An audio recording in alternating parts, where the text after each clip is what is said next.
गुजरात के लिए केंद्र सरकार ने एक बड़ा फैसला लिया है। सरकार ने दूसरे देशों से आकर गुजरात में निवास कर रहे अल्पसंख्यकों को नागरिकता देने का ऐलान कर दिया है। जी आखिर क्या होंगे इसके लिए मापदंड और क्या ये है चुनावी फैसला, देखिए इस रिपोर्ट में।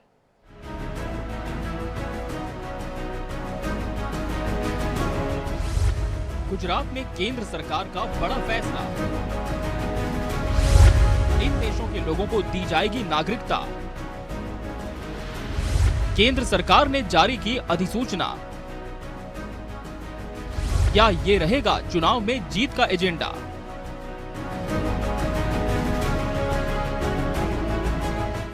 गुजरात में विधानसभा चुनाव नजदीक है। इसके पहले ही केंद्र सरकार ने देश के एक विवादित विषय नागरिकता को लेकर एक बड़ा फैसला दे दिया है।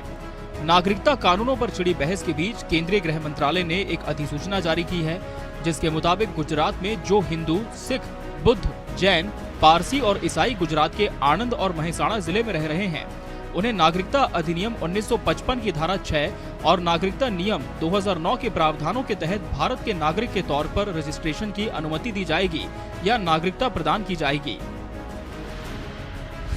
केंद्र सरकार का ये है फैसला। केंद्र सरकार ने अफगानिस्तान, पाकिस्तान और बांग्लादेश से आकर गुजरात के 2 जिलों में रह रहे हिंदू, सिख, बुद्ध, जैन, पारसी और ईसाइयों को भारतीय नागरिकता देने का फैसला किया है।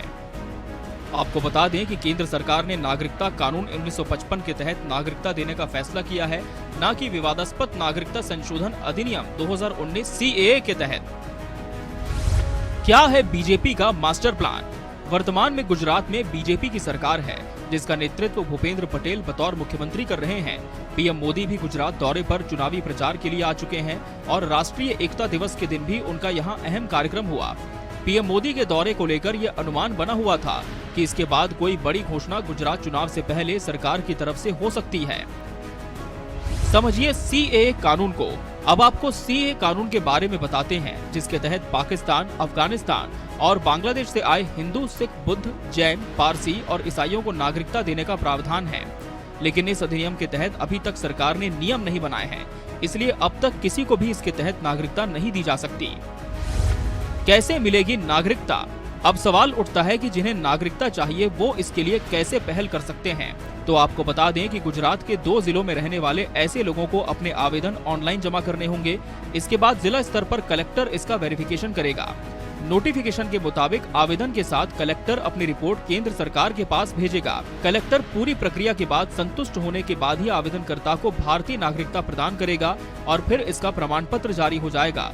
कलेक्टर द्वारा ऑनलाइन के साथ साथ भौतिक रजिस्टर भी रखा जाएगा, जिसमें भारत के नागरिक के रूप में इस प्रकार रजिस्ट्रीकृत या देशीयकृत व्यक्तियों का ब्यौरा होगा और उसकी एक कॉपी ऐसे रजिस्ट्रीकरण या देशीकरण के 7 दिन की अवधि के भीतर केंद्र सरकार को भेजी जाएगी।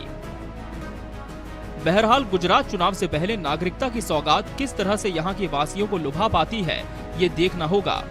Bureau report, national desk.